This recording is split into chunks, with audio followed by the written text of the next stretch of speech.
Hello everyone and welcome to ESG Matters, daily updates from Japan.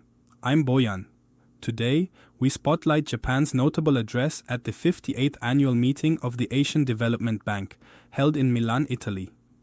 Finance Minister Shunichi Kato delivered a speech outlining Japan's vision for a resilient, inclusive, and sustainable Asia-Pacific, and the commitments are significant. Minister Kato began by thanking Italy and the city of Milan for hosting the event, and expressed hope that this gathering will deepen bilateral ties between Japan, Italy, and all ADB member nations. His message was clear. As challenges in Asia become more layered, from climate change and natural disasters to economic vulnerabilities, the region's development agenda must keep pace.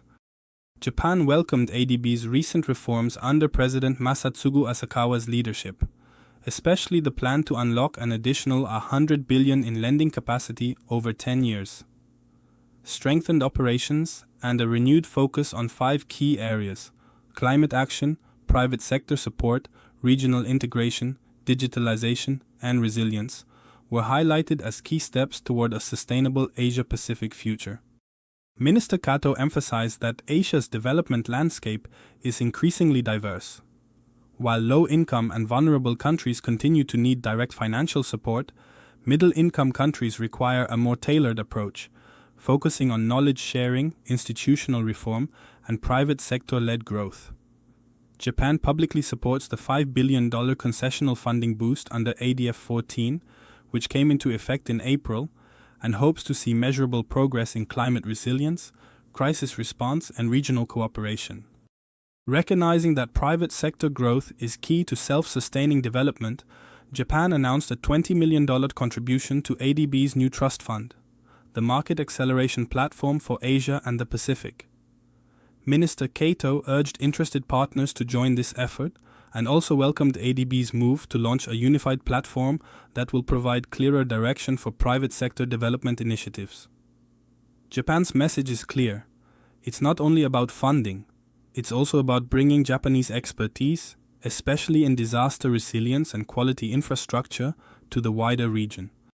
As 2025 marks 30 years since the Great Hanshin Awaji earthquake, Minister Kato reminded attendees of a key lesson: preparedness is critical. He pointed to recent events, such as the Myanmar earthquake, as a significant example of the need for disaster-resilient infrastructure. Japan reaffirmed its commitment to initiatives like the Asia-Pacific Project Preparation Facility and the Asia Infrastructure Partnership Trust Fund, working alongside ADB and partners to promote infrastructure that is open, transparent, cost-effective, and sustainable, with resilience at its core.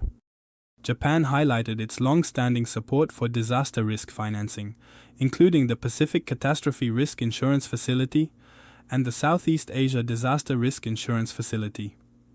Minister Kato welcomed the launch of new technical cooperation in April through the Japan Fund for Prosperous and Resilient Asia and the Pacific, aimed at strengthening Pacific Island nations' disaster preparedness. He also expressed hopes for future enhancements, including a dedicated trust fund for peak Rafi and deeper engagement with SEADRIF. With Asia-Pacific facing rising sea levels, typhoons, and droughts, Japan emphasized the importance of balancing climate adaptation and mitigation. Minister Kato referenced the Innovative Finance Facility for Climate, IFCAP, which uses donor guarantees to unlock climate finance, and called for accelerated progress on the Energy Transition Mechanism, designed to retire coal plants early and replace them with renewables. Japan reaffirmed its commitment to using ADB's full arsenal of tools: funding, technology, and deep networks. Recognizing the unique vulnerabilities of Pacific Island nations, Minister Kato stressed the importance of both country-specific and regional strategies. Japan noted ADB's efforts to strengthen local resources and skills and expressed anticipation for the upcoming Pacific Approach 2026-2030 strategy, especially its focus on joint procurement and stronger regional cooperation. Japan also co-chaired the second Japan-Pacific Island Nations Finance Ministers meeting during the ADB event, underlining its ongoing commitment to the region. Minister Kato emphasized that true self-reliance for developing countries means building the capacity to mobilize domestic resources. Japan remains the largest donor to ADB's Domestic Resource Mobilization Trust Fund and supports platforms like the Asia-Pacific Tax Hub, which help countries expand their tax base and improve fiscal governance. He also urged ADB to develop a midterm strategy for domestic resource mobilization and continue working closely with international partners like the IMF and OECD. Beyond public funds, Japan reaffirmed its commitment to innovative private sector financing, highlighting joint initiatives in digital ESG bonds, transition finance, and regional bond market development. Looking to the future, Minister Kato reminded members that ADB will celebrate its 60th anniversary next year and will also chair the heads of MDB's group. Additionally, Japan will host the 60th ADB annual meeting in 2027 in Aichi, Nagoya, a milestone that will spotlight Asia's progress and ADB's role in the region. Closing his address, Minister Kato underscored that ADB's strength has always been its partnerships with governments, the private sector, and international institutions. He reaffirmed Japan's continued commitment to working closely with ADB, not just for Asia-Pacific, but for a more resilient, sustainable, and inclusive world. From climate finance to private sector growth, and from disaster resilience to regional solidarity, Japan's message is consistent.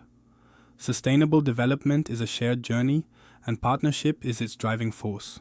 Thank you for joining me tonight. I'm Boyan, and this has been ESG Matters, bringing you the latest from Japan and beyond. See you next time, and until then, stay informed.